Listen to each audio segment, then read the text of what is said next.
I'm ready. Okay, Sunday morning Koil. Welcome. Black Magic and the Rambam. So this is a highly intriguing topic. Everyone loves magic, from children till elders. Can never get enough of it. There's just something so magical about it. Mystical. You know, there's something unknown, something you can't figure out, something that just, it has the wow factor. The wow factor. And magic has been something that humanity has dabbled in ever since the very beginning, much more back in the day than today. Even those that believe that true magic did exist probably do not believe that it's found today. And maybe we'll get back to that later. But enough introductions. Let's go to number one. A Mishnah in Masechta Sanhedrin. The Torah in Parshas Shoftim gives the list of about 9 different activities, witchcraft activities, black magic activities, which are forbidden. Some of them on pain of death, not just death, but skila, the worst type of death. According to Chachamim, the skila is the worst type of death. Some of the other activities have malchus, and the activities are, one of them is moilech, taking the kid and giving your child over to a priest that worships moilech, and there's a fire, there's 2 fires, and in between the fires the child is passed through. Rashi believes the kid doesn't get burnt. The Ramban and the Oruch, who was even older than Rashi, believes that actually the child actually gets sacrificed, literally gets burnt in that fire. Moilech is mentioned quite a few times in the Chumash. Apparently it was rampant a couple thousand years ago, and the Eibishter really had it in against Moilech, and it carries carries the worst punishment. Then there's some others. There's Oiv, Yidoini, we're going to get back to them. Oiv is somebody who communicates with the dead. Not the body, but the spirit. Conjures up the spirit from the dead, and the Gemorah describes how the spirit rests either in the armpit, in the underarms, the Beis HaShechi of the conjurer, or somewhere in the knees or the elbows, some of the joints of the bones.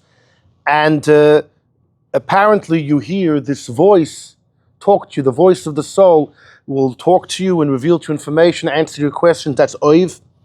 And if you practice that, it carries skilla. If there's no witnesses or no warning, will carry chorus. Very serious. Not just that, but even if you go to someone who practices oiv to ask them a question, you get malchus. That's how serious it is. Yidoini, there's a certain animal called yadua.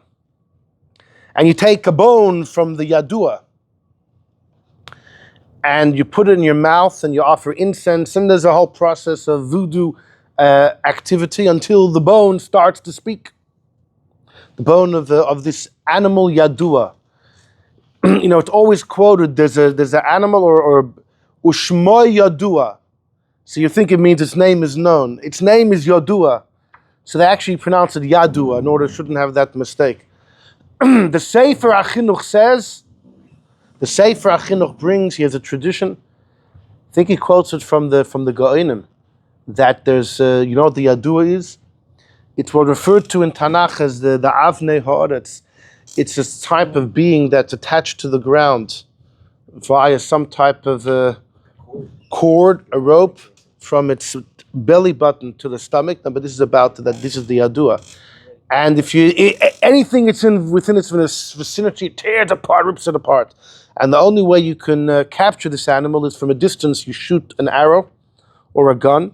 From a distance, when you're at a safe distance away, you have to sever this cord from the ground, and the animal loses its chayas, and immediately it's going to die.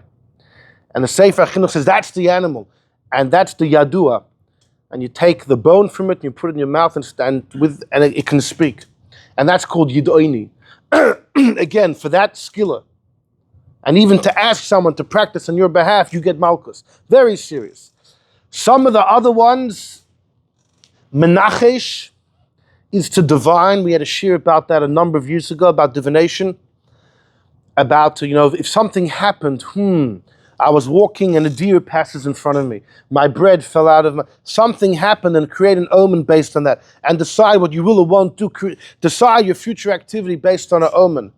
Menachesh, very serious. Doesn't carry death penalty. Carries malchus if you do it with an action, if there's an action based upon it, but so it's a lesser degree. You have ma'oinen. What's ma'oinen? The Gemara in Sanhedrin, 3 opinions. What's ma'oinen? Rabbi Akiva says it comes from the word oina, which means a time period. It means you start foretelling. Tuesday morning, 8 o'clock is going to be a great time to do ABC. You start giving times. That's a ma'oinen. It's a usher. It doesn't carry death penalty. It's not like oiven yudoni, but it carries malchus if you do with a maisa. Ma'oinen. Another Tana holds. That's a business. No. Here it's talking about there's no natural explanation. You're trying, you as if you're in tune with the secrets of the future. Does it have to happen, or you just have to say it? Yeah, no. If you base your activities based on the right, no. If it actually happens, maybe it's just Ruach HaKodesh. It's not if it doesn't happen, then you're ma'oinen. Some Tanoim hold ma'oinen comes from the word ayin. You have to take shichvas zera, a number of different types, and you massage it over your eye until you start seeing things. The Chachamim believe ma'oinen comes from the word ayin. It means you fool people, you fool people's eyes. As if you're doing big stuff. Everyone thinks you're changing nature, and really it's just a trick. According to Chachamim, that's ma'oinen and carries malchus. Hold that thought, very important. There are 3 opinions ma'oinen. Another thing the Eibishter throws out is koisem ksamim, a kesem. Now by Bilon we have ksamim, we have his kesem, we have his spells. But the truth is koisem ksamim means that it's like a guy who leans on his stick and decides, should I go? Should I not go? To be or not to be? Eight say, lo eight say, yeah or not? And we quote a pasuk from Hosea where it says, Ami be'eitza yishol. My nation will ask their stick, maklo yagidlo, his stick will tell him what to do. When someone just decides as if he's in tune with hidden energies and decides how to, there's no rational explanation. Gods are rationals, If that's what it is, then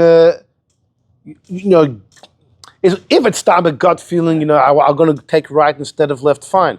But you start to make believe you're in tune with the hidden energies, and that's koisem ksamim. It's a little scary because when the Alter Rebbe was traveling, we're coming from Chof Dalot Teves, when he was traveling from Napoleon. With the Alter Rebbe and his entourage, when they would reach a fork in the road, the Alter Rebbe would exit the carriage and lean on his stick and choose which way to go. It's almost like the exact description of what Kaisem Ksamim is.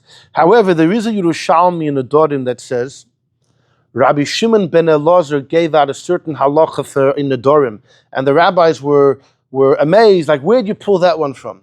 And he said that I inherited Rab Meir's stick, Rab Meir's walking stick. And I hold on to it, and it teaches me knowledge, teaches me wisdom. Yeah, it's Yerushalmi. Right. So, but it teaches me wisdom. So there's obviously a difference when it's coming from the Tzadak Dusha. The Alter Rebbe's stick it's a Tzadak Dusha. Moshe Rabbeinu's stick, right? We had a shir yesterday about the original magic wand, about Moshe Rabbeinu's stick, which was highly important. Created Erev Pirkei Avos, created Erev Shabbos Bein Hashmoshes, right? The matter. The Gemara in Pesachim says it was Aaron's stick that was created Erev Shabbos Bein Hashmoshes, but in Pirkei Avos it says Stam the matter, and it's Mashma Moshe's stick, assuming they're 2 different sticks, as we discussed yesterday. So Rab Shimon ben Elazar said that the stick of Rab Meir taught me wisdom. This is a halakite, kedusha. So Alter Rebbe's stick is that type of stick, Rab Meir's type of stick. And that's koisem ksamim. That's koisem ksamim. And you have choiver chaver. Choiver chaver Some Rashi said it's when you work with snakes and scorpions. The Rambam describes chover chover as someone who casts spells, who says words as if they're going to have an effect. I will say this incantation or this charm, and you will be safe from this and this damage, or if you've already heard this and this will cure you. The Rambam holds chover chover seems like the regular, the abracadabra stuff. When you say a statement, hoping it's going to have either a positive effect or a negative effect, that's chover chover. Then you have doida shalom. Now, chover chover also just carries malchus. Right. So right. So by chover chover, that's where the question comes. What about saying words of Tehillim, words of Torah? So there's a big difference we'll get to the difference of Kedusha versus Tum, we'll get there in a moment. Another thing the Eibishter throws in is Doida Shalamesim, you seek out the dead. Also only carries Malchus. The Gemara in Sanhedrin describes Doida Shalamesim as someone who fasts. He goes to a cemetery and he sleeps there in order that a Ruach Tumah should rest on him. Rashi says that the Ruach Tumah is not one of the dead people there. There is a demon that controls the cemetery, and you want to gain favor with the demon, so you sleep in the cemetery, you want to gain favor with the demon. It's the demon that then comes to you.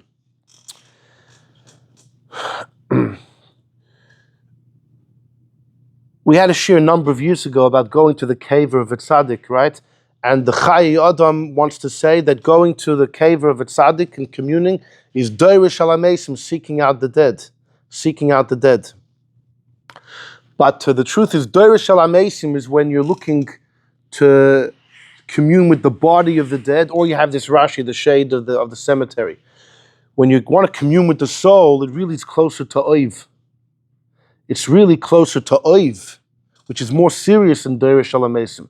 Doirish alamesim carries Malchus, Oiv carries Chorus and Skila. But the reason why going to a cave tzaddik is not Oiv, by Oiv you're trying to summon the spirit up above the ground to talk to you. Go to a tzaddik, you're not trying to summon the spirit to come and rest in your body and talk to you. It's not what you're trying to do. So these are the things that are mentioned in Parshas Shoftim. And then on top of all this, the Eibusha throws in mechashef, sorcery. As if everything until now is not sorcery. There's a separate lav of sorcery which also carries skilla. It's worse than chover chover or derish shalameis, which are only malchus, or ma'oinen, or menachesh. They only carry malchus. Sorcery, death penalty, mechashefa loy sechaya. You can't let. And the Gemara is a big machlokes which death penalty, but the halacha is skilla, the worst. But mechashefa is in the female. The Gemara says because witches are more common than sorcerers. This is really the niche of women. It's interesting. The great Smeh was a great Rav in Lvov 400 years ago, a little more. So his wife was a very scholarly woman. So she once said in Parshas Vayetze, Lavan has these trophim, which the Pirkei that Rebbe Lezer describes. You take a firstborn person,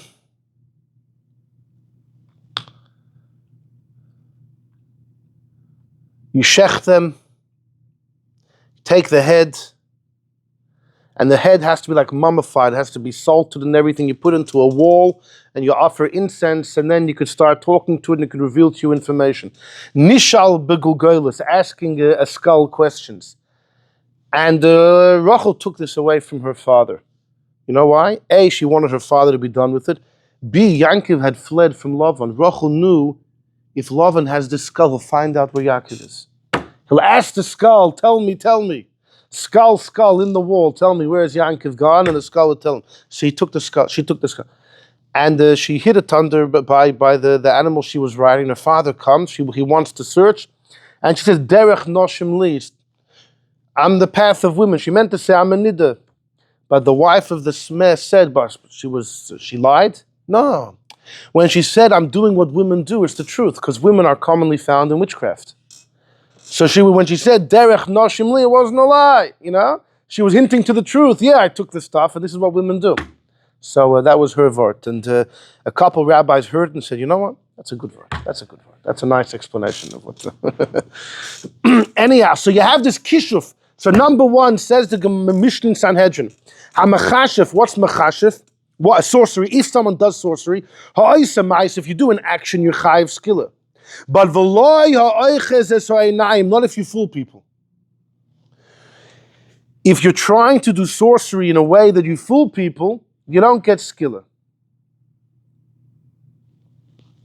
Rabbi Akiva oimim mishum Rabbi Yeshua. Two people are collecting cucumbers. This was a big thing. That apparently plucking cucumbers and collecting them was a tedious task. And if you could employ supernatural powers, it was a big machai. Two people are gathering cucumbers. One of them gathers in his potter, one gathers in his chayiv. What's the difference? One of them utaka gathers with magic is chayiv. The other guy who's just putting on a show is potter. What does it even mean? That's a good question. Well, so here's the thing.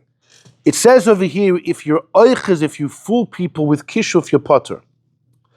But we mentioned before that according to the Chachamim, ma'oinen, which is another isser, doesn't carry the death penalty. Only malchus means that you fool people. And you get malchus. But here it says you're potter. Oiches sanaim seems to be the same idea. You're giving off the idea, it's an illusion, you're giving off the idea you're doing something supernatural, really you're not. And the Chachamim say that is ma'oinen, which carries malchus. And here the Mishnah says, if you're just fooling people, you're potter. Having trouble with the magic around the cucumbers. Right, you're right. Until you see it, somehow you collect all the cucumbers. Well, a machine is natural. No machine though. Somehow you have cucumbers coming together, and really it's just tricks. You have strings pulling them. You know, the way you're fooling people, I don't know, you have strings that they can't notice, which are, you have a string attached to your pinky and a cucumber from the distance, and you make believe the cucumber's coming to you, and really you're pulling it. You're tricking people, but people think, wow, this guy has something going. And you do, because you're pretty, you do have something going. You have a... This was... Something that meant something. So the truth is that the issue of oiches eshainayim is actually also a major stir in the Rambam.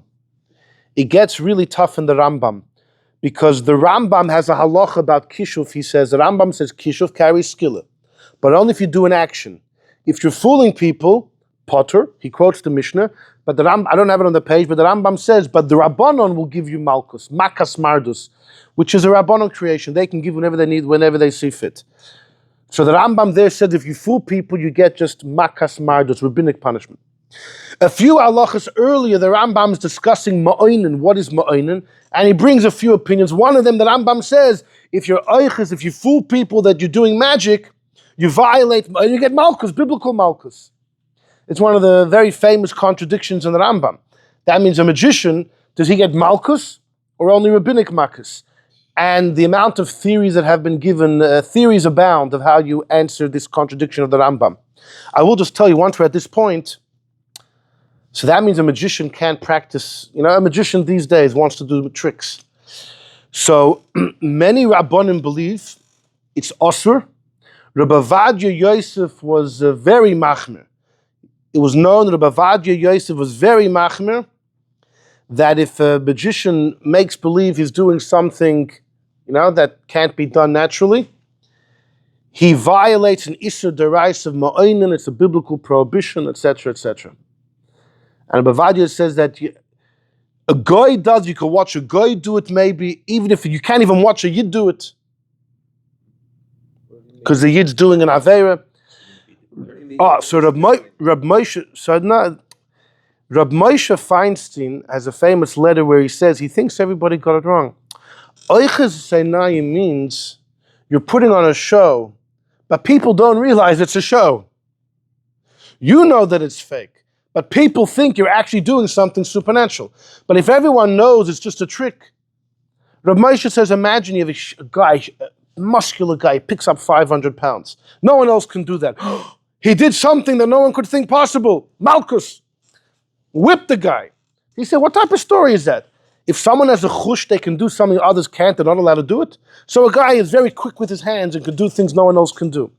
The Moshe says rubbish, it's fine. Oiches einayim means when you're tricking people. Tricking people means that they actually walk away thinking you're doing something supernatural.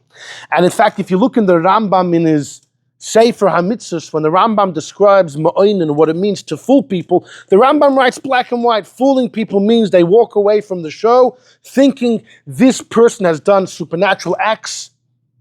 It's clear from the Rambam that if they know this is all just sleight of hand and things like that, it wouldn't be considered oiches einayim. But the truth is, Reb Moshe says, listen, many people assert, so I don't want to be the... But Reb Moshe says, really, in his gut, he can't see what's wrong with it. Reb Moshe Sternbach, who's still alive today, one of the oldest scholars today, he paskins like Reb Moshe, but he believes that the magician should have a sign. Announcement may not be enough. Because what if people come late and miss it? There has to be a sign constantly saying this is. Other Rabbanim said after each trick you have to reveal how it's done. Exactly. So that's What about mind? Mentalists. Yeah, so That's not part of it. no, according to the Bavadi Yosef, could be an issue. Yeah. Anyhow, okay. Okay, where are we going with all this? So let's move. We got to move. In number 2 is the Gemara in Sanhedrin. Amar Rabbi Yochanan, Lama Nikra Shman Kshafim. Why are they called Kshafim? Kshafim means sorcery. Makchishin, it contradicts Pamalya Shalmaila, the heavenly retinue. Rashi says what that means is the Eibishter ordains how long a person should live. Through sorcery, one can cut somebody's life short. As if that person wasn't supposed to die, and sorcery can make him die. Different than if you killed somebody, let's say, with a knife or something?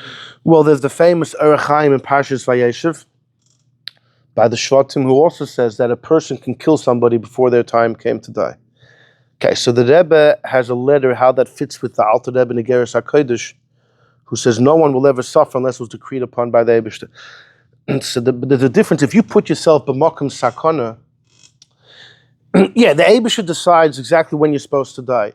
If you put yourself in a place of danger, the Eibishter reassesses your schusim and do you deserve for a miracle to happen. So of course, if you get hurt b'makom sakana, it's the Eibishter decided for it to happen. But the Eibishter may not have decided that had you not been in the makom sakana, right? So that's the word. So either way, back over here, that's a crazy statement. So the Gemara says, wait a second. It says, Einoid Mulvada, there's nothing besides Hashem. Rabbi Chanina says, Afilu the Dvar Kshafim. Rabbi Chanina says, no, sorcery can never overrule the will of the Eibishter. Einoid Mulvada. And there's a story, there was a woman, the Havas called Mahadra, she was trying, Lemishkel, to take Afra, to take earth from underneath Kari, underneath the feet of Rabbi Chanina. There was a woman, a witch, trying to get earth from under Rabbi Chanina. And he told her, he said, if it works, Zili Avidi, go do it. Ain't nothing besides God. In other words, I'm not going to suffer for you unless God wills it, so I'm not afraid. So the Gemara says, but it doesn't fit with Rabbi Yochanan. Rabbi Yochanan said, why are they called Kshafim? They have it like their own agenda. They can create a different fate than God had ordained. So the Gemara says, you're right. Rav Chanina was different than Nofesh. Rav Chanina was a huge tzaddik. The Eibishter gives him there's a protection bubble. Nothing can harm him. But everybody else, you fall back to Rabbi Yochanan. That the Kshafim can harm you even if it's not divinely ordained. Now, hold on, wait a second. What does that mean? So you give the same answer we quoted before from the Rebbe. There's a gzeira from Shemaim how long you're supposed to live. When someone uses sorcery against you, that's putting you b'makom sakana. Once you're in a makom sakana, it's a different story. There's a new cheshbon which is made, and if you have this chusim, good, and if you don't have this chusim, you might die. Yeah, the Eibishter will decide on the spot. But it goes against what the original gzeira was. In other words, so the kshafim have really, your life has been reevaluated, and you maybe wouldn't have died if not for the danger you're in due to the witchcraft. Based on the same thing the Rebbe said about that the word of the Orach Chaim. Fine. So that's very, very scary. So the Gemara says, Amar Rab Eva bar Nagri, Amar Rab Chia bar Rabba. We have by the Mechashvim, last week's parsha, the sorcerers, right? This is the parshas of the sorcery. The Mechashvim, sometimes they use lateim, sometimes lahateim. Lahateim with the hay. It was used once when they turned their sticks into snakes, into serpents.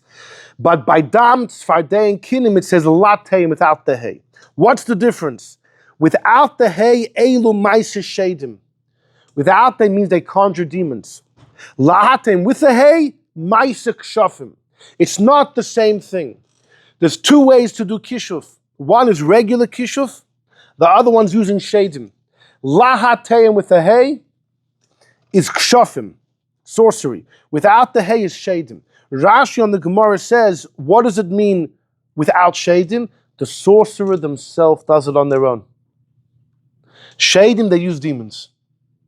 Now, which is more powerful? Well, if you look at the story, they use lahateim on their own only for turning their sticks into snakes. But for blood and the tzfardei and the kinim, they had to up the notch to the shadim. So apparently the shadim is more powerful. But hold on to that thought. And we learn it out from the pasuk of La'at HaCherev HaMisapeches, the sword that was turning by Gan Eden. And there's lots of explanations what that word lahat means. If a simple pshat is that sword was going on its own, right? That sword in the entrance of Gan Eden spins on its own. So lahat means when it goes on its own.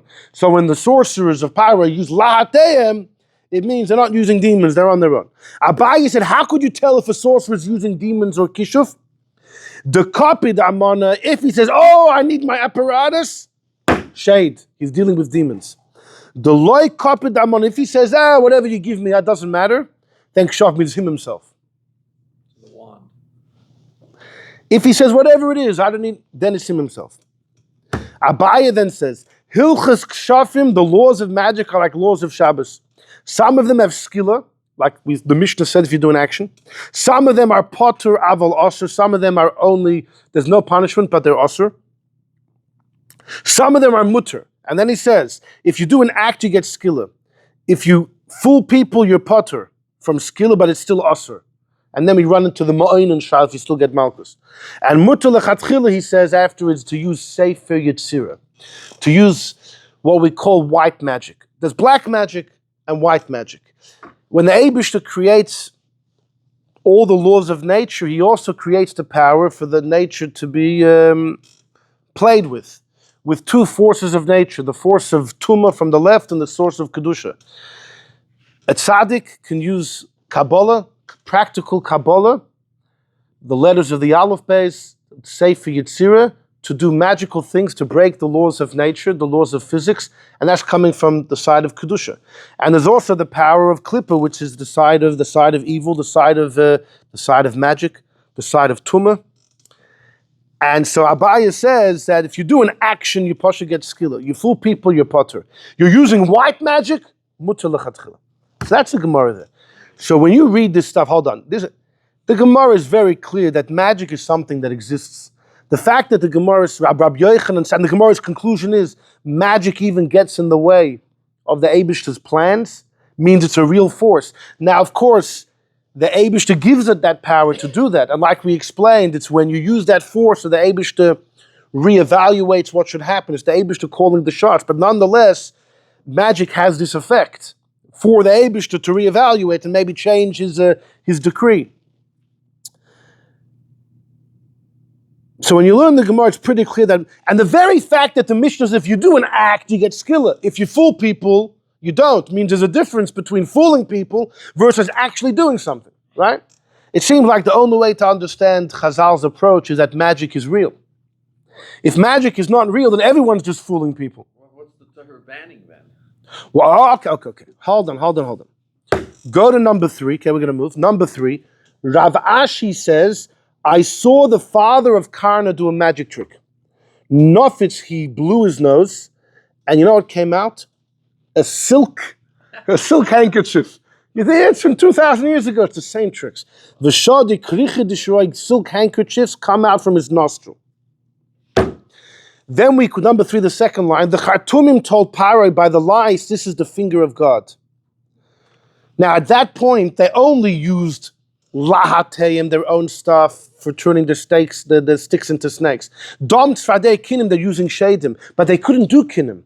So Rebbe Lezer says, you see from here, Ein hashade yochol librois beria pachas mikasa'era. A shade can't create something smaller than the side of a barley grain. That's why they couldn't use the shadim for kinnim. So Rav Papa said, I swear by God, I feel like gamla nami loy motzi bari. So what are you talking about? As if a bigger thing they could create, shadim can't create anything. What they could do is they can gather things from other parts of the world. There's a Gemara in Chagiga that says shadim have three characteristics to malachim, three characteristics to humans. The three characteristics of malachim is that they have wings, they can fly from one side of the world to the other, and they hear in heaven announcements of what's going to happen in the future. The three things that are similar to humans is they have children, they die, and they consume food and drink. I mean, the Gemara is very clear that shadim exists as well, and we'll get back to that. But Rav Papa says shadim, so they're flying back and forth across the world in an instant. So they bring things with them. When a sorcerer uses a shade to create a snake, he's bringing a snake from Africa. They're not creating a new snake. The problem is the lines were so small that it doesn't come up in their fingers. They can't bring it across. The bigger stuff can be gathered. The smaller stuff can't. And Rav says to Rab Chia, let me tell you a story. I saw an Arab magician. The shakle l'safsiri, he took a knife. Gaide legamli, cut his camel in half. The Torah le betavlo, then he rang his bell. The and the camel got up. Mamash, the best tricks. The same. So Amar, so hold on. So Rabbi Chia asked him, Labasar Hachi, afterwards, was there any blood anywhere? Was there blood or part or any of the inside? Mihava. No. So he said, Achiza Senaim, that thing was just a trick. It's not real. It's not real. It's not real. So that you could say, Rashi says because Kshafim don't have the power to bring back to life. In other words, magic is real. By the story of Rav and Rab Chia, how did Rab Chia know that was a magic trick? That was just Achiza Senaim, that was just an illusion. Because if he cut the animal in half, even Kshafim don't have the power to bring back to life. The power of Tchis HaMesim is the key that Hashem has, the Gemara says. That the Eibusha didn't give to Sitra Achra, bringing back from the dead. Sitra Achra can do oiv, you can speak to the soul, but to actually bring the person back, that can't be. So even magic has its limitations. But Rab Chia's proof was in the fact there was no blood in it.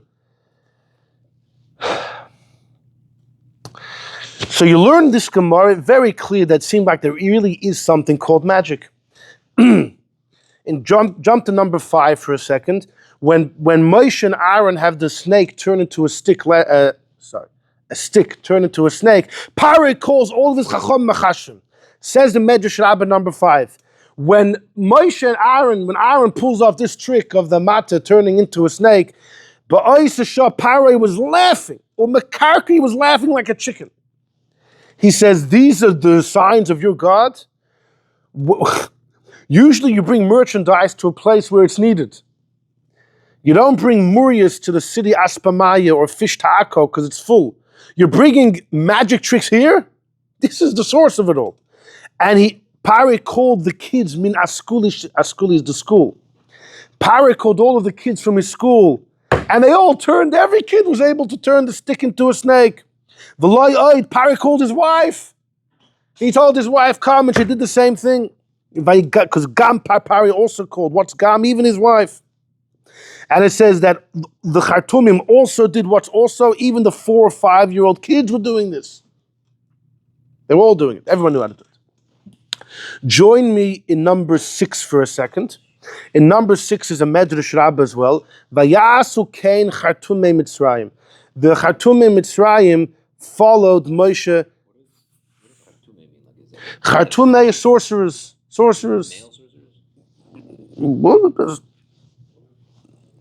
It was the male sorcerers.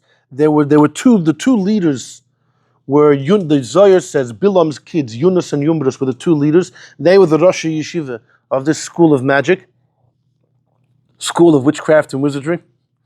That's what they had in Mitzrayim. It was a big school of witchcraft and wizardry. And the headmasters, there were Yunus and Yumbrus, Bilam's kids. Now, the Khartoumei Mitzrayim did what Moshe and Aaron did. So says the Medrash, what do you mean? Moshe and Aaron is the Eibishter, the Koyach of God. The Malamed, the Khartoumim thought that Moshe and Aaron were doing magic tricks like them. So that's what it means here. And the Medrash says, what's the difference of Lotayim and Lahatayim? Amrab Eva, Amrab Chir. Belotayim, like the Gemorahs, Maase Shedim. Lahatayim is Kshafim, and it also quotes Latachim Sapech. Look at the next line. Lefi, because Maase Kshafim al Yedei Malachi Chabola Nasim. The Medrash says Lotayim is Shedim, like the Gemorah. Lahatayim with a hey is Kshafim. But Kshafim also needs angels, not Shedim. Malachi Chabola, destructive angels. Now, Rashi in Sanhedrin says Nishtazai. Rashi in Sanhedrin says that Maase Kshafim is when the sorcerer does it himself without the need of anything else. That's why he doesn't care what kalim he has. The Medrash Rabbah says Befeidish Nish that even Kshafim need with Malachim, but Malachi Chabola. And you have this difference of Malachi Chabola versus Shedim. But which is more powerful? You would think Malachi Chabola is more powerful, but it's not, because they only use Lahatayim for turning the sticks into snakes. For Dam Tzvadei Kinim, they're going to Lotayim to Shedim. So, right? And they tried to bring the Kinim with the Shedim, it didn't work. Why did they go back to do the Maase Kshafim? So the Shedim said it's less powerful. That wouldn't work. But you see here, it's Malachi Chabola, very interesting. What's really piques the interest is number 4, the Tur quotes a big machlokes Rishonim.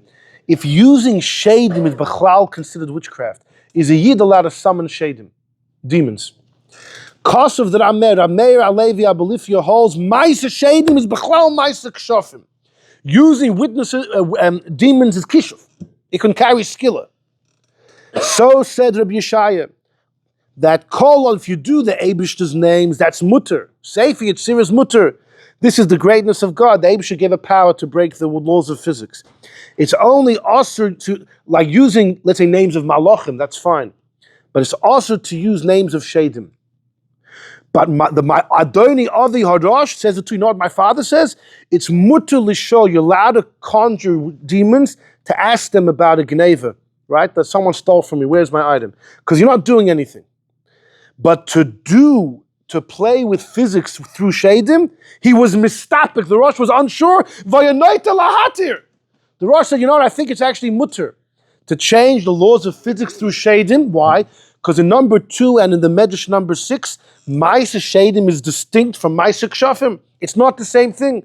The Torah asked machashev, and the Gemara says shadim is different than kshafim. Where in the Bible did Hashem say you can't use shadim? He didn't say anywhere, so maybe it's mutter. Right? Right, that's what the Shonim quotes, right? When by Ashmedai, right? Ben Yoyoda went to Ashmedai, the Gemara Gittin, yeah. So Rabbi Yosef Kaira says that even those who hold it's mutter, it's not a good idea, because anyone that did it came out the wrong end of the... Okay?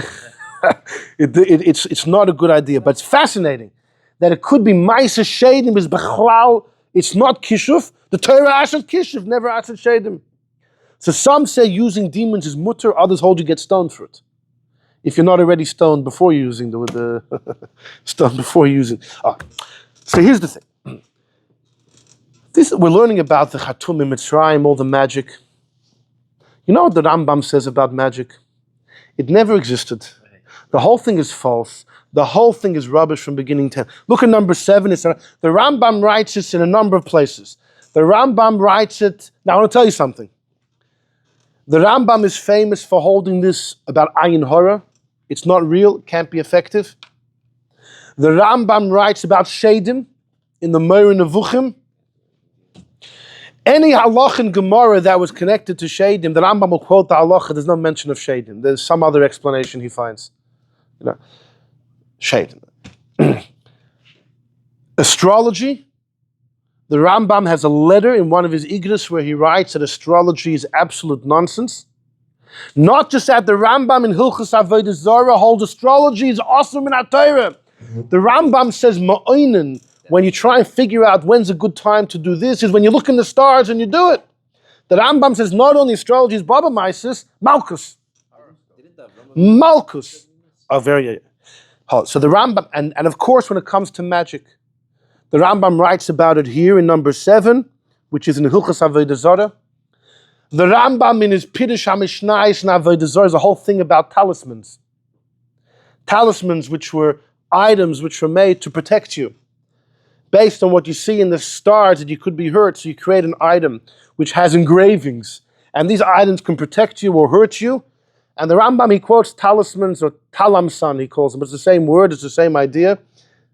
And the Rambam writes how this is it's utter nonsense. It's absolute nonsense. So the Rambam with a kameya. Yeah, I know. Listen. I'll tell you, the Rambam holds all of this is, and the Gemara discusses when is it considered a lavush if it actually works. The Rambam will say when you feel that it works. No, the Rambam, what it means is it's all psychological. If you feel that it works, then it's a lavush. If you yourself know it doesn't work, then you're carrying it. He'll explain that whole sugya Masechta Shabbos is psychological. The Rambam says about Ayin Hara, he has a letter to the Chachmei Lunil about it. Astrology, he writes, Shadim, magic. Says the Rambam in number 7, Udvarim ha'elu. After the Rambam discusses all different magics, it's all sheker v'chodev, it's rubbish. Hein shehitu ben, the oivda of the early idol worshippers, they convinced everybody. They convinced them that ein royal Yisrael, Yidden, your chachomim, to follow those havelim. The loyal, and don't even consider sheyesh ben ta'ala, that they have the Eibusha does not want us to consider that they have any benefit. And it says, Kiloi nachash b'yankiv v'loi kesem b'Yisrael. Right, the pasuk of Bilam. So the Rambam understands that means Yankiv and Yisrael don't partake with nichush, with divining, or kesem, or spells and charms, because it's rubbish. Now the other Rishonim say fakert. It's not rubbish, it's real. That's why the Eibusha told us not to follow it. And that's the pshat in the pasuk in Parshas Balak. That Yidden don't follow nichush and kesem, although it would make sense to. And we'll get back to that soon. But the Rambam says, he quotes another pasuk, HaGoyim, the Eibishter says, the Goyim ha'el in Eretz Canaan, that I'm throwing them out, they listen to Ma'odinim and Kaisim, but you not. Now again, that doesn't prove anything. We're not allowed to. We're told not to. We're told to ask the Nevi'im, to ask the Urim V'tumim. It's a dim. So all these riots, the Rambam says, really don't prove his case. But he continues, but you see, he's understanding the psukim as the Eibush are telling us, this is not for you, this is rubbish. You're an Am Chacham V'Nav, and this is rubbish. Whoever believes these things, and he thinks in his heart that they're true, and they're wise, but God said stay away. Like, what if someone says, no, all these things are real, but the Eibush just said no. Says the Rambam, you're a fool if you do that. Don't think you're Chassidish. No, you're a sechel, you're a fool, you're lacking das, you're a woman. The women of Amal, not today's. Today's women are, no. The women from thousands of years ago. No, today's women are...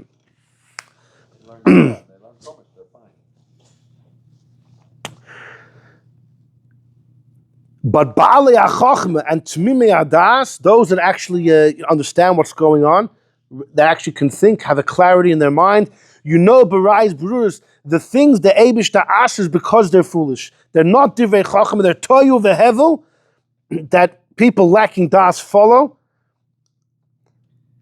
And they've lost all the passive truth because they follow these Mishugasin.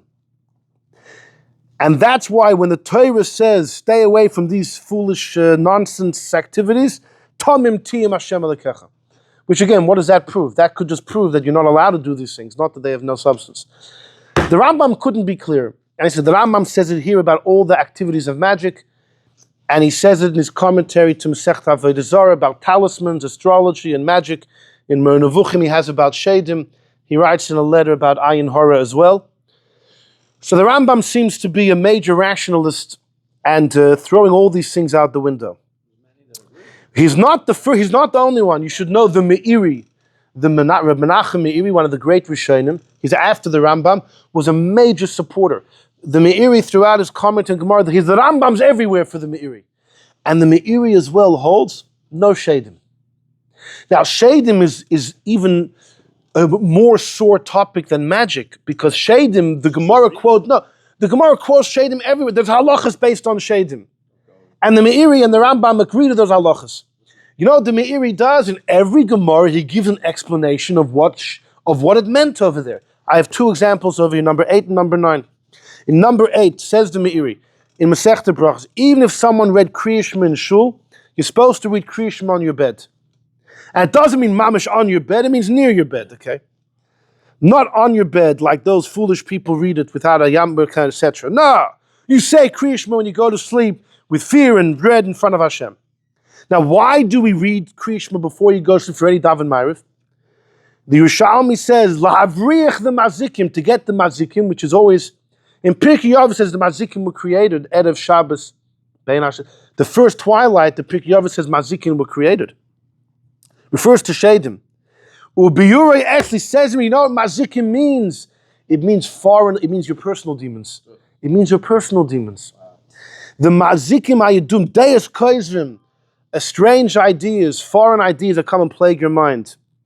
And that's why you're about to go to sleep, so you have itois hapnai, lots of spare time. You should be meyached the Eibish's name, so you shouldn't come to think thoughts of kfirah. And if you say Kriya Shema with proper intention, then throughout the night your mind will be spared from. That's what mazikin means. But even in English, you have personal demons. Doesn't mean shadim. It means. Think about it. In number 9, in Masechta Pesachim, the Gemorah says, back in the day, people wouldn't have cups of wine in the pairs, zugos. If you had 2 cups of wine, it was dangerous. 4 cups of wine, dangerous. So by the Seder, they want us to have 4 cups of wine. So the Gemara says, it's lel shemurim, it's protection. The Gemara there is very clear that these things are dangerous. Says to me, let me explain to you something. Number 9, it says to me, he says incredible. Bekama mekaynis, I've told you, back in those days, the people were nimshach acher, people were following the masses, like lachashim, like incantations, and nichoshim, divination, and other actions. And anything that didn't have a smell of avodah zarah, the chachamim said, you know what, whatever. People, you want to be superstitious, Zolzine, right? The whole world was superstitious, if a Jew was as well. If it wasn't against the Torah, if you'll sign superstition, I'm not going to stop you. And for sure, something that was mamish had taken root by people, that because of that, people would literally get sick out of fear. Chachamim were careful about. And I don't have, but the Meiri says, he continues to say, the fact is people were afraid to drink cups of wine by the pairs. So Chachamim wouldn't want us to drink 4 cups by the Seder. People will get sick.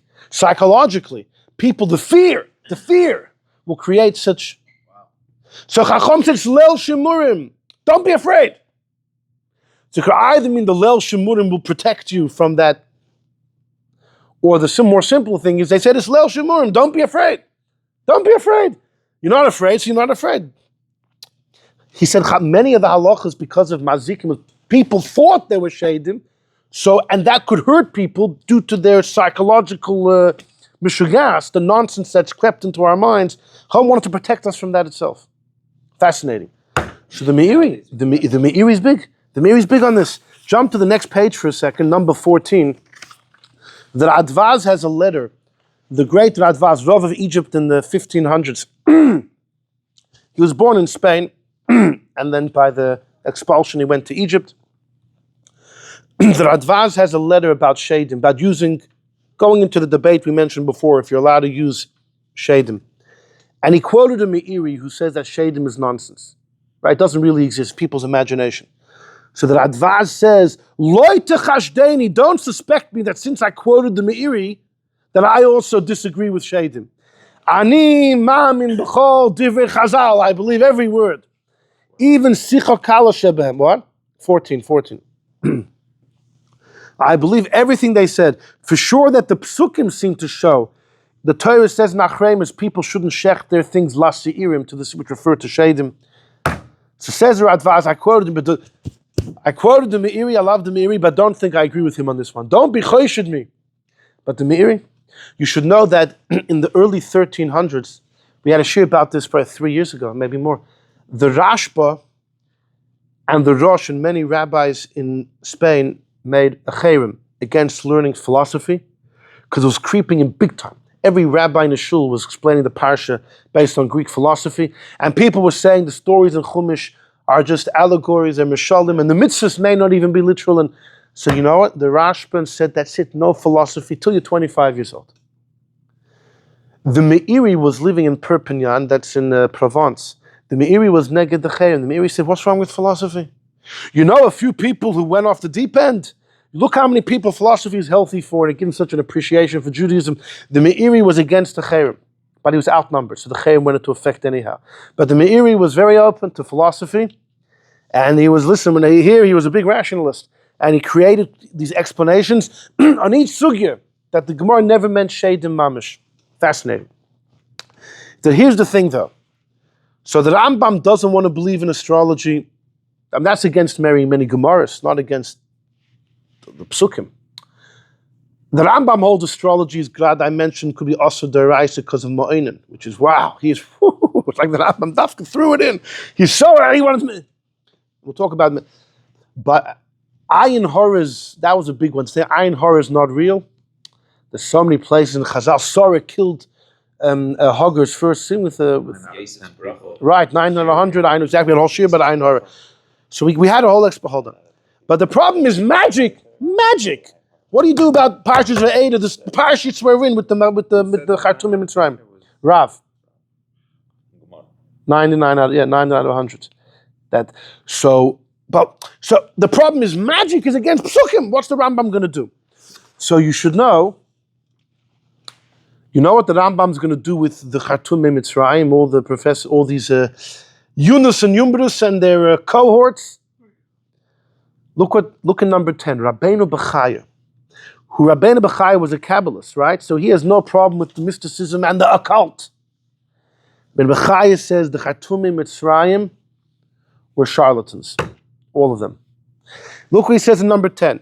It says by Kinim, the Khartoum in Mitzrayim did it as well with their Loteim to bring out the Kinim, but they weren't able. The Pasuk says Vayasu Kain, but then it says they weren't able. It says they did it. What does it mean they did it? It says they couldn't bring the lice. It means that they did they had their tantrums. You know, they did their magical activity.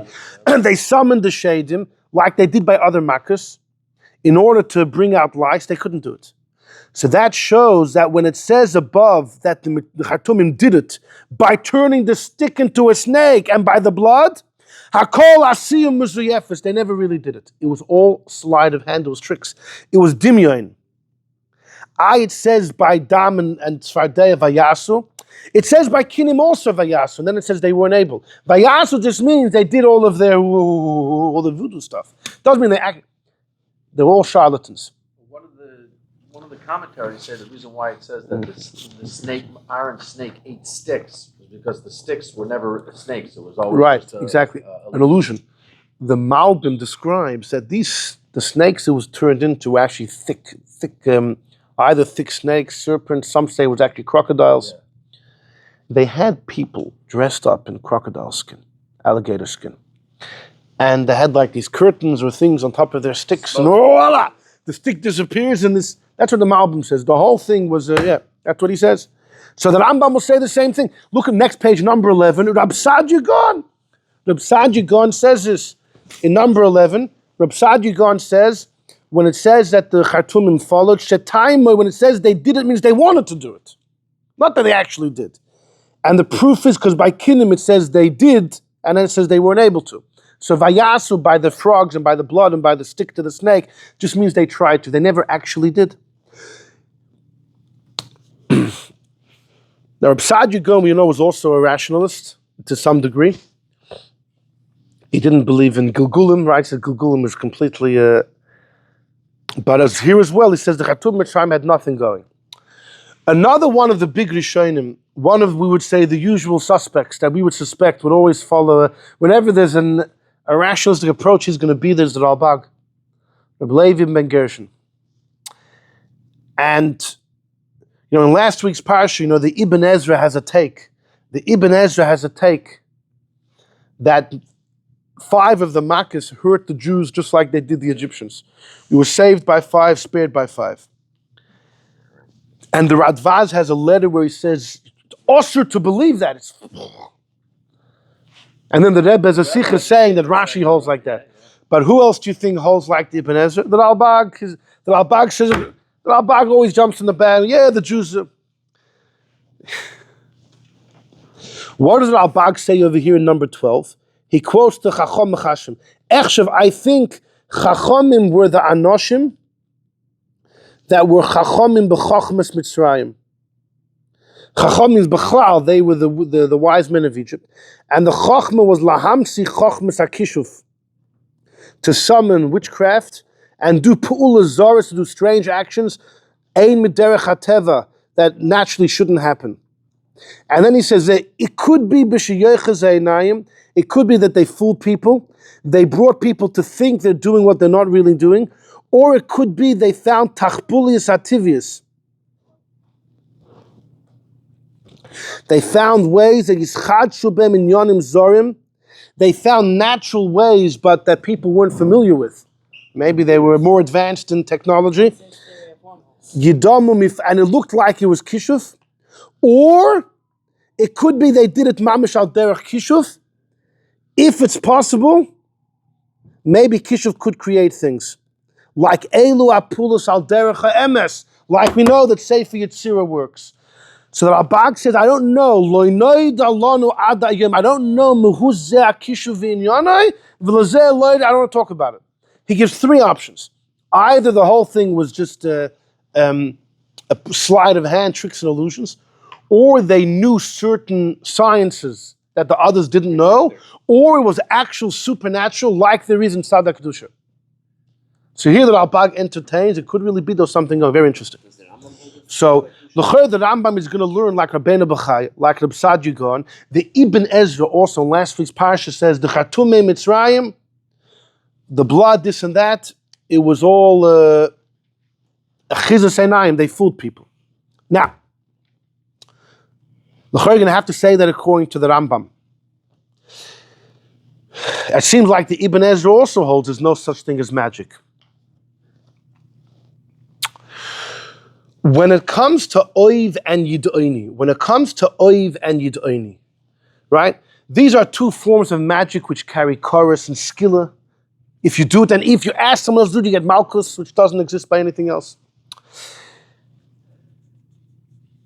The Ibn Ezra writes in number 13, this is in Parshas Kedoshim, V'reikei moyach, people who are empty-brained, people who are hollow-headed, don't have, Omru, they say, if not for the fact that Oiv is true, through magic, Hashem wouldn't have prohibited it. The only reason it's also is because it works. The Ibn Ezra says people who are lacking brains think, if the Eibishter Asher doing Oiv, it must be it actually works. I say just the opposite. The Eibishter Asher it because it doesn't work. Hakos of loy Asher emes fakert. If it was true, maybe it would be okay.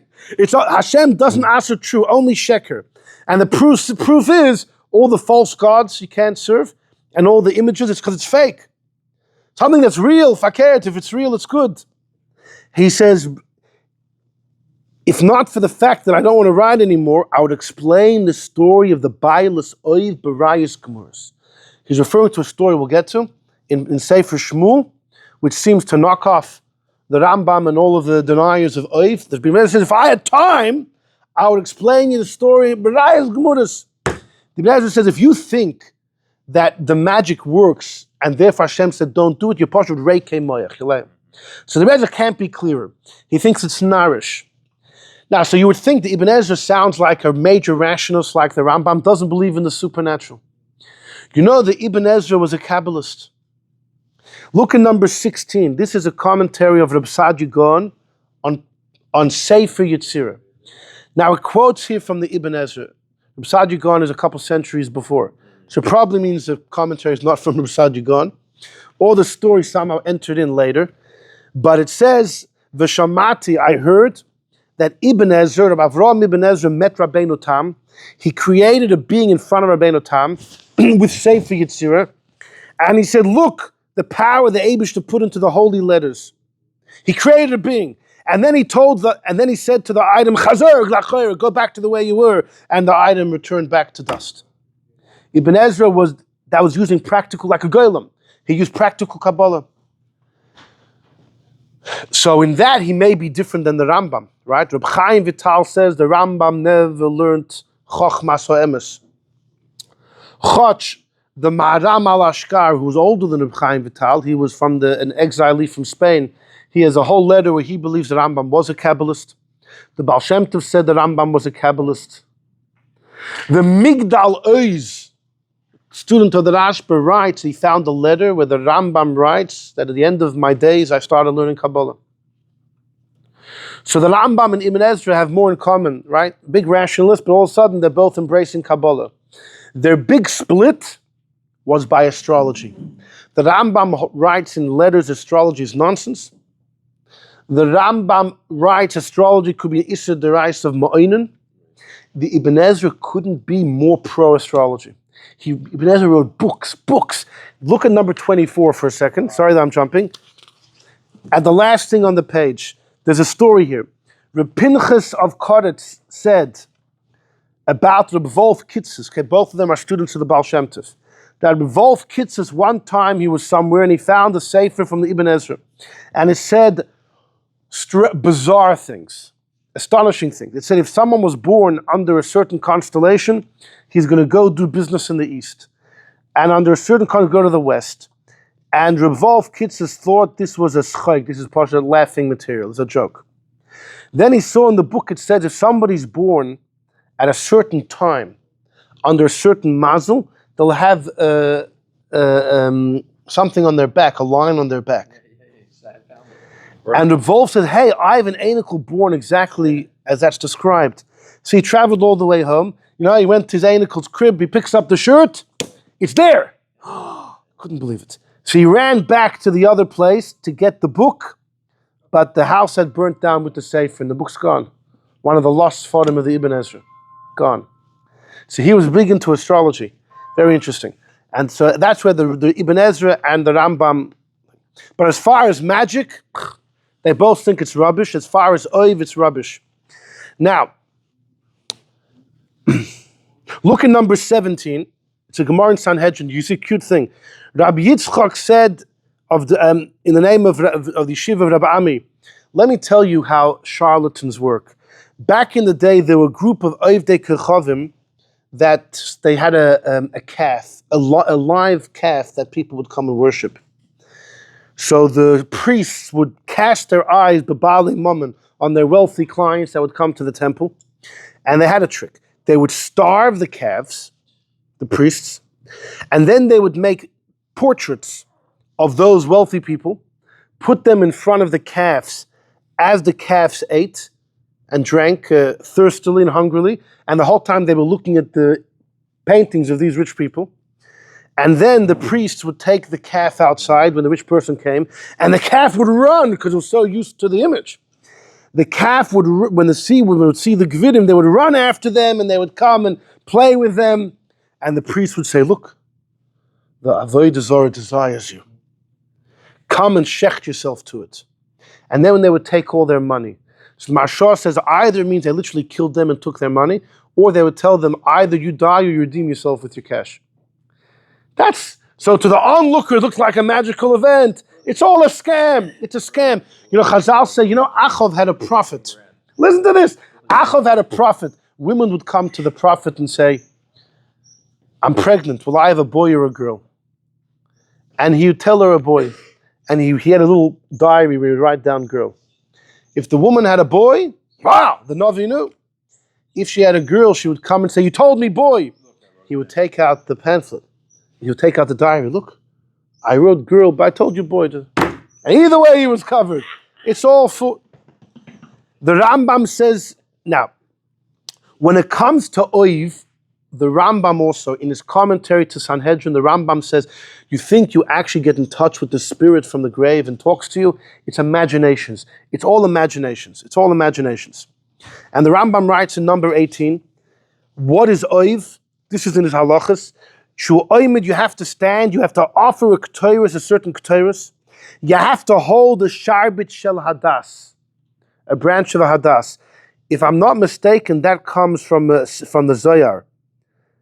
And this is one of the sources that I may have seen the Zohar, because there's no source in other places of Chazal that oiv has this sharbit shel hadas. But either way, he has it in his hand, umanifoy, and he waves this myrtle branch while there's incense. And he says incantations, balat, quietly. B'dvarim yeduim etzlam, and the spells that are known, until the shoyel hears ki'ilu, as if someone's talking to him. as if the person's answering on his questions. B'dvarim mitachash, as if the voice is coming from underground, a very low voice, as if you can't even hear in your ear, it's only in your machshava margish boy. Another example, if you take a skull of someone that died and you offer incense and you speak to it until you hear as if there's a voice coming from underneath your armpit answering your questions. All of this is even if you do it, you get stunned. The Rambam says twice, it's ki'ilu. The Rambam in his Karmita Mishnayos says much clearer. This is just an imagination. Rambam says there are people that imagine all types of things.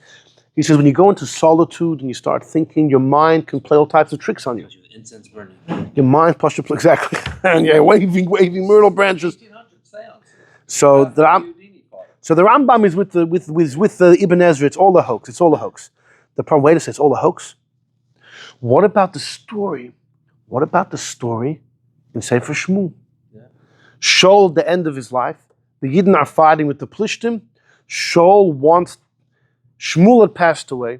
The Urim V'Tumim Shaul couldn't get answers from. He needed to know what's going to be. So he located one witch that was left, his aunt, Avner's mother. And Shaul clandestinely enters and claims, I'm just a simpleton, and I'm not going to get you in trouble, this and that. Should you answer the Rambam that was the... hold on. So what happened? She summoned Shmuel from the ground. She was a Bailas Oiv. And she summons Shmuel. And Chazal talk about it a lot in Medrash Tanchuma, the Gemara in Chagiga, that when it happened, she freaked out. Because usually by Oiv, the person comes up, the soul comes up, the image of the person upside down, feet up. Shmuel came head up in respect to Shaul, because Shaul was a king. And then she realized, you're Shaul! You're going to kill me for this! Because Shaul had made a campaign to knock off all the necromancers. And Chazal say how real it was. How it wasn't just how Shmuel brought Moshe Rabbeinu with him, because Shmuel thought he was being judged in heaven, he brought Moshe with him. And how they discussed that when you do Oiv, the witch that conjures the spirit sees the spirit but can't hear. The one who was conjured for can communicate with the spirit but can't see. And that's why what happened, Shaul asked him, what do you see? And she described how Shmuel looked, and he said it's Shmuel, and he started talking to him. In Chazal, it's very clear that it's real. The Ibn Ezra says rubbish. The Rambam says rubbish. So the Radak in number 19 says, I saw machlokes between the Gaonim Bedovers about this story. The Kulam, one thing they all have in common is, Maase Rokeach is toyu v'voyu. So the Radak, who's just a little bit younger than the Rambam, he says he's going to quote some earlier Gaonim from centuries before. They all agree Oiv is all rubbish. It's all imagination. V'divrei kazov, it's lies, v'hitlos imagination. So what's going on over here? So he says like this. Yes, some say it's such rubbish. Shmuel never came. Loi diber, Shmuel never came to speak with Shaul. Chas v'shalom, like all of Shmuel Mekiva. You think Shmuel got summoned by a witch? What do you eat for breakfast? Rubbish. And he never spoke. The woman did the whole thing with trickery. She had someone standing behind the curtain. She realized right away it was Shaul, right? It's her nephew. She knew it was Shaul. She wanted to make believe. She finds out in middle of the hocus pocus ritual to show that the ritual is true, right? She knew right away when Shaul walked in who it was. Laharisla, she wanted to show him that through wisdom she realized, so she holds off on that. She's going to reveal it soon. She says, oh, Shmuel came up the right way around. Now I know you're, wow, Shaul was, something going on over here, right? It's all a farce. And he says, the derech bailas oiv is to bring a person who speaks from a hiding place. There's someone behind the curtain. He speaks beloshen nomach in a low voice. When Shaul came to be doirish from her and she saw him, she knew that the next day he's going to go to war. She knew he's probably going to die the next day. What did Shmuel tell him then? You're going to die tomorrow. Right? It wasn't Shmuel, it was someone standing behind the curtain who assumed that Shaul would die the next day in war. All the Yidden were b'pachad gadol. She knew that Shaul had killed all the Kohanim of Hashem. She knew that Shaul didn't have any merit. He's going to die in war. So she told the guy behind the thing to say this. And when the pasuk says Shmuel spoke to Shaul, it means Shaul thought so. Shaul thought Shmuel was talking. Shmuel tells Shaul, you're going to die because you didn't wipe out Amalek. Everybody knew that. Even the guy behind the curtain knew that. Now, who says this? Says 4 lines from the bottom. This is the Pirush of Rav Shmuel Bar Chafni Gon. At the end of the Goinim in the early 1000s, or the end of the 900s, there was 2 yeshivas, Sura and Pumpadissa. Pumpadissa was led by Rav Shreira Goin, and Sura was led by Rav Shmuel Bar Chafni Goin. They were Mechutanim. Rav Shmuel Bar Chafni, daughter, married Rav Hai Gon, who's the son of Rav Shreira. Rav Hai Gon says, you know my shver? He was well read with Goyish. He knew lots of Goyish philosophy. He was a rationalist. Rav Shmuel Bar Chafni didn't believe in Shadim. All the things, astrology, witchcraft. It's almost like the Rambam was a direct chassid of Rav Shmuel Bar Chafni. And Rav Shmuel Bar Chafni says about this whole story of Oiv is rubbish, And look how he finishes. Rav Shmuel Bar Chafni said, and he's a Rosh Hashiva, he's a world leader. He says, Afal Pi, that from the words of the Chacham in Gemorah, it seems like it's true, this woman raised Shmuel. I cannot accept it, b'makom shesh makchishim lahem min haseichel. Since logic tells me it can't be, I'm not going to accept what seems to be. He said it's mashmer from Chachamim. In other words, he's going to try and delay the Chachamim. He'll find it. Listen, these guys are clever guys. The Meiri found a way to delay out. He'll squeeze out. It doesn't really bad, doesn't. But that's a huge. So I want to. The Radak then says that Rab Sadia Gon and Rav Hai Gon were a little Rab Sadia, because according to this, you're turning Shaul into. I mean, Shaul's such a fool. He didn't recognize Shmuel's voice. The guy behind the curtain is talking. Come on. So Rav Hai Gon and Rav Sadia said an incredible pshat. Oiv is rubbish. There was one time this woman ever really had Oiv when Shaul came. That's why she freaked out. She freaked out because she saw somebody there. This isn't meant to happen. She saw somebody. That would mean then it's Kedusha. No. Yeah, but it was done through Koiches of Tumah. But Radak says still though, but what was Shaul thinking? That means for Shaul's whole life he thought Oiv was real. Even according to Rav Hai and Rav Sadia, how do you explain what's going on in Shaul's mind? He didn't know that Oiv is rubbish? Well, he thought that... witches because of it. He had a whole edict. No, because the Torah forbids it. So he's saying he killed them because... And the one time he tries they were fake. If Rav Hai Gon and Rav Sadia are so sure that Oiv is rubbish and this was the one time it was real, why did Shaul even go? Shaul didn't know it's fake. What did he go to her for? He thought it was real. And the one time he went... So the Radak says no, but how did you know that? Radak says no. Radak says Oiv is real. Oiv is real. It can be done. Or else you're tugging the rug from underneath Shaul. But Rav Shmuel Bar Chafni says the whole thing was a farce. The Rambam was all like a direct chassid of Shmuel Bar Chafni. So here's the thing. Hold on. This is the upshot of the whole thing over here is like this. That so the Rambam is really the leader of those that believe that magic never exists. Let's put astrology and the other things on the side. Oh, the Rebbe just has other details about Oiv. It has to be in a cemetery. The Rebbe says you're only chayiv for Oiv you do in a cemetery. You have to have the skin of a dead person, and it has to speak from your armpits. I don't know. The Kesef Mishnah says, I don't know where the Rebbe got these details from. But here's the thing. The Rambam is really the head of the group that don't believe in magic. What do I mean the head of the group? Is the most famous. Rav Shmuel Bar Chafni believed it centuries, 200 years before the Rambam. Rabbeinu Bechaya says in number 10 that even the Chubish in last week's parsha where it's so clear the Chatumim, no, it's all... The Ibn Ezra Gate Hazoy, the Rabag said is not so right. So there is a school of thought that... but then... So who really does believe that magic is true? You know who believes it's true? First of all, the Radak says he believes that Oiv is real. The Ramban. The Ramban in his commentary on Parshas Shoftim has a long piece. I didn't put it on because it's not an easy read. The Ramban says... The Ramban writes there are chassidim, big pious people who think that magic is rubbish. The Ramban says it's not true. Meaning, there is magic. The claim that magic is false is untrue. Or to be simpler, magic is true. And the Ramban explains that it all has to do with the stars. It's all because of astrology. It's all under the Eibish's hands, but the way the movements of the stars really affect the energy that happens on Earth. That's how the Eibishter wills it.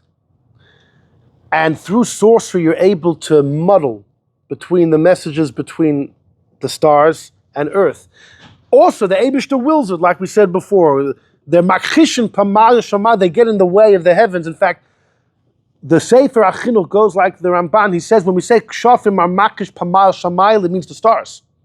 It means you get in the way between the messages from the Kechavim to down here. It's because the Eibishter allows it, for sure. The Eibishter allows, but the fact is that kshafim get in the way, and all of these chokhmas are really tied together. Astrology and kshafim are very much tied together.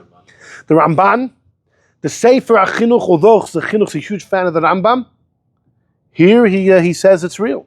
He says it's real. The Nimukei Yosef, who was much later, also writes in Sanhedrin that astrology is real. In fact, the Rambam old astrology is also derisive from Ma'oinen. The Nimukei Yosef says, Fakir, true astrology is perfectly mutter. It's not. Ma'oinen is when you start guessing things, when you have no idea what you're doing. If you actually know what you're doing, it's fine. Like the Ibn Ezra seemed to say, had it been true, it would be okay. And so you have a whole school of thought that hold that it is real. So, okay, let me just jump. I want to share with you two things, and then we're going to let this go for now. So, here's the thing. The Gemara speaks that we saw in the beginning a few sources from the Gemara about magic. It's so clear in the Gemara that it's real. There's Maase Shadim, there's Maase Kshafim, meaning what really pushed the Rambam to say that it's all fake? Shadim as well. You know what the Kotzker said about Shadim? That once the Rambam said down here, there's no Shadim, in Bezdin Shalmaila, they followed suit, there's taka no more Shadim. When the Rambam said there's no Shadim, there's taka no more Shadim.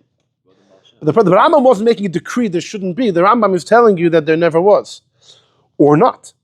The Rambam, what he's doing is, in his halachas, whenever there's a halacha, the Gemara linked to Shadim, the Rambam says the halacha, but for a different reason.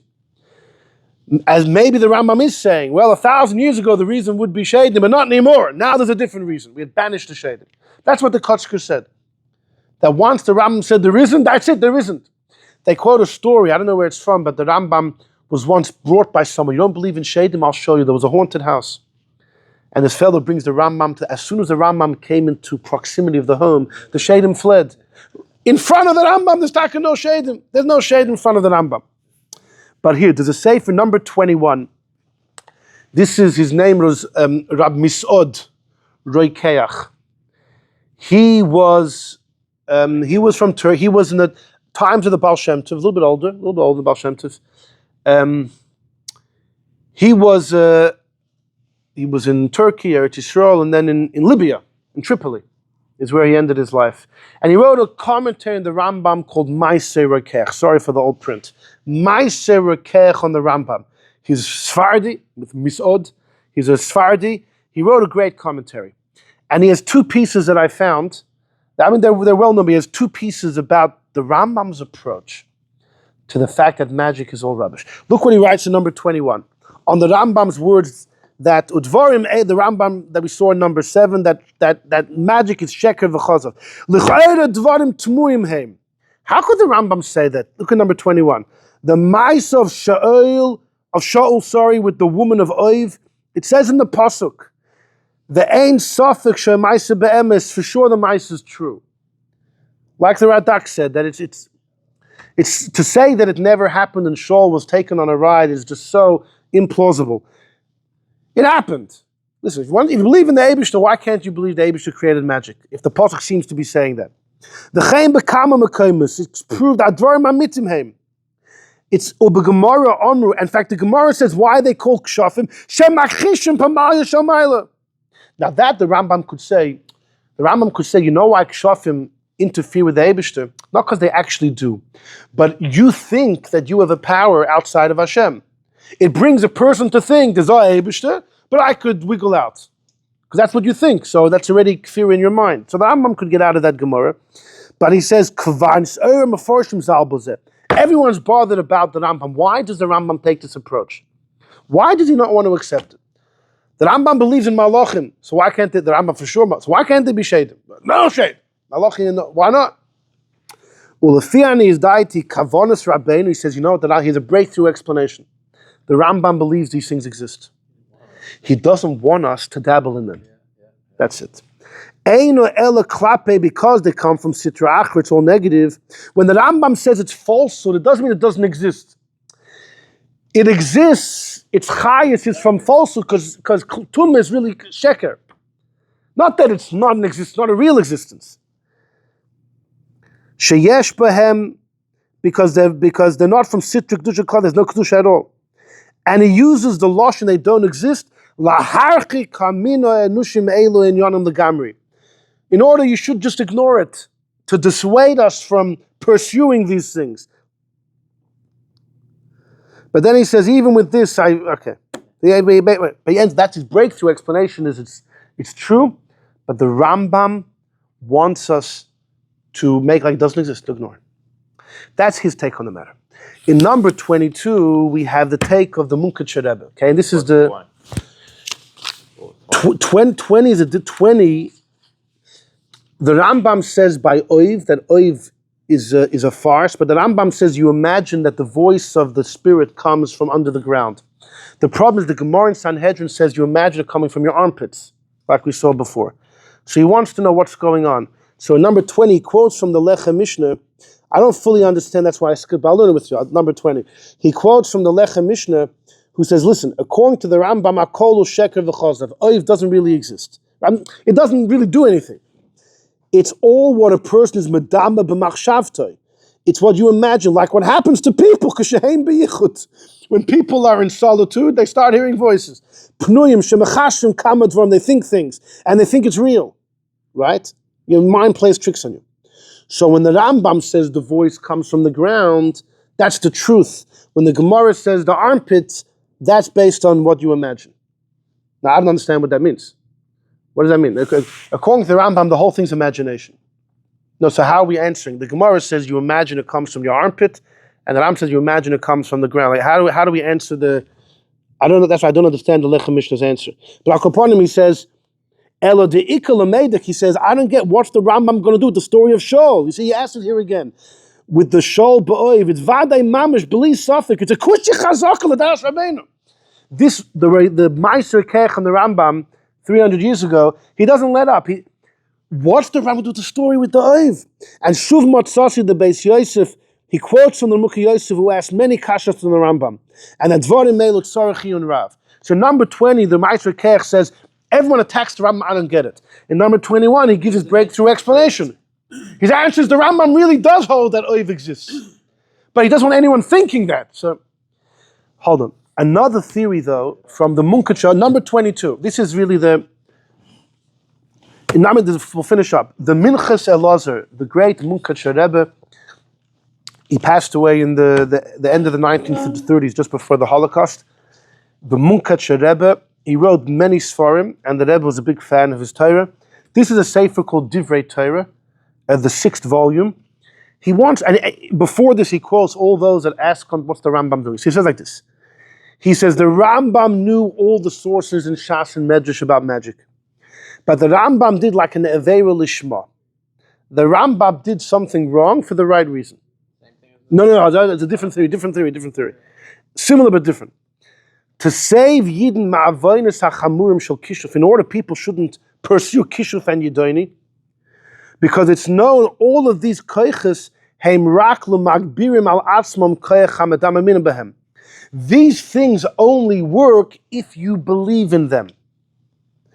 Only if you subject yourself to them, you imagine that they can control you, you believe, then they will. And he says, now you understand what hypnotosia is, and suggestion, don't know what that is, and spiritizer, whatever the nishtalshlum is there, whatever, yes. Okay, yeah, what are they? But if you don't believe in them and you're not concerned, they taka can't hurt you. This is based on Gemara in Pesachim, where the Gemara says about drinking cups of wine by pairs. The Gemara says, when can this hurt you? If you care about it. Call the kapit kaptiba. If you care, then it'll hurt you. Like kapit, if you say, I'm the Abish's guy and nothing else can harm me, they taka won't harm you. Which means, if you care and you believe that it could hurt you, then it will hurt you. The Rebbe has a letter explaining the Rambam's approach to Ayin Hara this way. When the Rambam says Ayin Hara can't hurt you, it means if you go with that approach, attacker can't. If you say it will, it will. If you say it won't, it won't. So the Minchas Allah is saying the exact same idea. The Gemorah says it about drinking cups of wine in pairs. The Rebbe takes it to Ayin Hara. The Michal says it by magic. I'll say like this: if the Rambam would write the halacha kipshuta, and the Rambam says, be careful from oy v'yidoini because they're real Isrei Torah Chamum, they're very serious, and they're chayave skilla. If the Rambam would say oy v'yidoini work, and therefore the Eibusha says stay away, Yedei Tzaddik, the Rambam knows who he's dealing with. The Rambam knows that people are going to skilla shmilla. There's no Aiden, there's no this, there's no, the Eibusha is not watching, right? Leis din v'leis dain, lo yishmu v'lo yiyeh. Or befrat b'mitzrayim, where the Rambam, he says that atumim oznam, their ears were blocked to hear words of Torah. The moment they hear that Kishuf works, that's it. They don't need to hear anymore, you know? It's like there was a woman who brought a chicken to a Rav, which a shayla if it was treif or not. And the Rav looks at it and says, well, according to the Rambam, it's kosher. And before he continues, she ran out. She said, the Rambam's good enough for me. As soon as the Rambam says it works, that's it. They're not going to read the next line. And if you read the next skill, who cares? So there'll be such a taiva. And this was in Egypt, Mokarak Shofim Me'olam. Egypt was always the place of sorcery. Like it's known from Divrei Chazal. And if the Rambam would give the impression that they work and people would walk around thinking that, you know what's going to happen? It would taka work. And it would taka because they believed in it. And they would say, they would walk in and say, you want to speak to the dead, it works. Who wouldn't join them? Torah says not to do it. This is incredible stuff. You have to come join. The Kshafim can heal you. And they can heal you from them. They'll tell you how to walk, how to be matzliach. It's going to be chay nefesh. Until they wouldn't be able to separate. So the Rambam had an Eitzah Amukah B'Rov Chochmos, and he said it doesn't exist. You know why? Because if he tells you it doesn't exist, then taka for you won't exist. It won't exist for you. Itaka won't exist for you. And he taught people to put in their hearts not to believe, not to be machzik, and to be machzik them for narishkeit and foolishness and nonsense and rubbish. And once you don't believe, Itaka won't have any effect. So the Maase Rokeach theory is that these things work. They always work. But the Rambam wants us to believe they don't, so we don't actually go partake. According to Minchas Allah, it's a little more nuanced. They could work if you believe in them. The Rambam wants them not to work, so by telling us they don't work, their taka won't work. And then no one's going to be interested in them because they don't work. That's the theory that he has for, yeah, it's incredible. And the Rebbe brings the same thing for Ayin Hara. Okay, Shekayach.